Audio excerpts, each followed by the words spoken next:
Wow, word play అంటే కీరవాణి గారి తర్వాతే వైష్ణవి సార్. వైష్ణవి నాగదేవత. వైష్ణవి ఇది ఏంటి love me if you dare తో చాలా చక్కగా నీ నీ నటన పటిమ చూపించావు. So kill me if you లవ్లో ఇంకా నీ విశ్వరూపం చూపిస్తావని, దానికి నేనే మ్యూజిక్ చేయాలని నేను కోరుకుంటున్నాను. ఇదేదో కొత్త న్యూస్ లాగా ఇంట్రెస్టింగ్గా ఉంది ఇది. ఓకే, మేము వెయిట్ చేస్తూ ఉంటాం సార్ ఆ కబుర్ కోసం. ఎనీవే, సో సార్ ఎందుకంటే నువ్వు అందులో ఇంకొక పాట పాడుతున్నావు కాబట్టి. ఓ ఎస్, సో కీరవాణి గారిని మాట్లాడవలసిందిగా రిక్వెస్ట్ చేస్తున్నాం.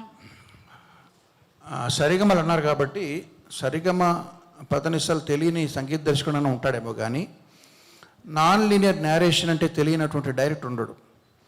అటువంటిది అరుణ్ భీమవరపు ఈ సినిమాలో నాన్ లీనియర్ నెరేషన్కి ఒక కొత్త నిర్వచనం, చాలా డీప్గా వెళ్ళిపోయాడు. సో ఈ సినిమాని ముఖ్యంగా మా చిన్నాన్నగారు విజేంద్ర ప్రసాద్ గారు, మా మిత్రులు డైరెక్టర్ సురేందర్ రెడ్డి గారు, వాళ్ళిద్దరూ చూసి వాళ్ళు నాకు ఫోన్ చేసి వాళ్ళ మనోభావాలు నాకు చెప్తారని నేను ఆశిస్తున్నాను. నేను చాలా ఈగర్గా వెయిట్ చేస్తున్నాను. ఎందుకంటే ఒక కొత్త ప్రయోగానికి తెరతీశాడు ఇందులో అరుణ్. నువ్వు నాగా కుర్చీలో కూర్చుంటే నేను అక్కడ నా కుర్చీలో నేను కూర్చుంటే నువ్వు కింద కూర్చోవడం అర్థం ఏంటంటే అదేదో నువ్వు చాలా భక్తి వినయం ఎక్కువని కాదు. ఎప్పుడైతే మీకు నచ్చినట్టు మేము చేయట్లేదు, కాళ్ళు పట్టుకుని లాగేయడానికి వీలుగా కూర్చున్నామని తెలుసు నాకు. But anyway, all the best Arun.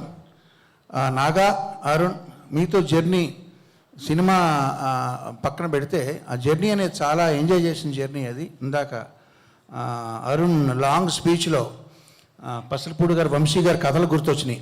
ఆ ఎక్స్పీరియన్స్ అవన్నీ మిస్ అవుతున్నామని చెప్తే నేను కూడా అవన్నీ మిస్ అవుతున్నాను.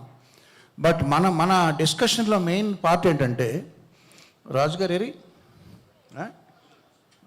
సరే, రాజుగారు లేకుండా ఉంటాను బెటర్. ఇక్కడ వీళ్ళు అది బాగోలేదండి, ఇలా చేయండి, ఇది బాగోలేదు, అలా చేయండి అనే ఆ డిస్కషన్స్లో ఏమయ్యా నువ్వేమో నాగార్జున, అర్జునుడేమో బాణాలతో నన్ను కొడుతున్నాడు, ఏంటి అరుణ్ భీమవరపు, భీముడేమో గదతో బాధేస్తున్నాడు, ఎవరి డెసిషన్ ఇక్కడ ఫైనల్ అంటే వీళ్ళు అన్నారు మేమిద్దరం కాదండి, అదిగో వచ్చారు డి రాజు గారు, అంటే ధర్మరాజు గారు ఉన్నారండి.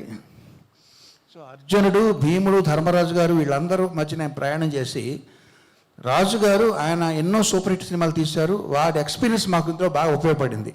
కొన్ని కన్ఫ్యూజన్స్, చిన్న క్లారిటీస్ కావాల్సి వచ్చినప్పుడు లాస్ట్ మినిట్లో 11th అవర్లో వాటిని సరి చేయడంలో ఆయన ప్రొడ్యూసర్గా కాదు డైరెక్టర్గా కూడా ఆయన పాత్ర వహించి ఆయన కర్త కర్మ క్రియగా ఈ సినిమాకి వ్యవహరించారు. ఆల్ ద బెస్ట్ రాజు గారు. మనందరికీ కూడా ఈ సినిమా పేరు తీసుకురావాలని ఆశిస్తున్నాను. Thank you very much. Thank you sir, thank you so